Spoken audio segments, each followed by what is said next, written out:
We're following some interesting developments today surrounding U.S. Olympic swimmer Ryan Lochte. He and fellow swimmer James Fegan are being told to stay in Brazil while authorities investigate their claim that they were robbed at gunpoint this weekend.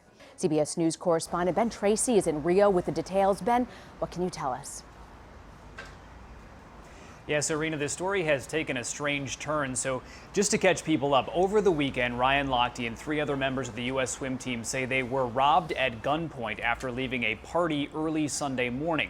They say that they were robbed by people posing as police. Well, now the local police here went to the athletes' village this morning looking for Lochte and one of his fellow teammates, Jimmy Fegan.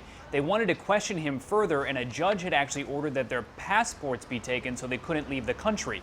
It turns out that Ryan Lochte is already back in the United States, but Jimmy Fegan, we have just found out through his father, is actually still here in Brazil.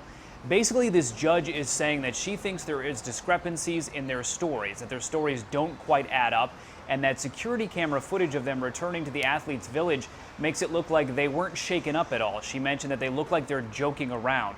So the inference here is that they're trying to question them again because they possibly don't believe the story they told the first time. So strange, Ben. I want to read you the statement from Lochte's attorney. It says, Ryan is safely back in the United States with his passport. I have no information about the Brazilian authorities attempting to keep him in Brazil for further investigation. I'm shocked to hear that they would go to such measures, as he's been nothing but cooperative with authorities, including sitting for a full interview with the tourist police, U.S. State Department, U.S. OC Security, FBI, and anyone else that requested to be present. What do we know about that initial interview that he gave to police?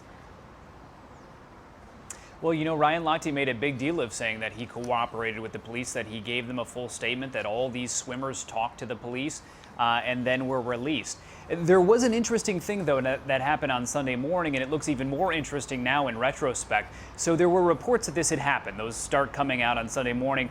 But then the IOC spokesperson, the spokesperson for the International Olympic Committee, is at a news conference and is asked about it and says this absolutely did not happen. Ryan Lochte himself has told us this didn't happen.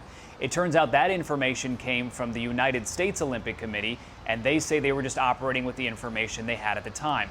And then they all backtracked later on in the day and said, okay, yes, this did happen, and here's what Ryan says happened.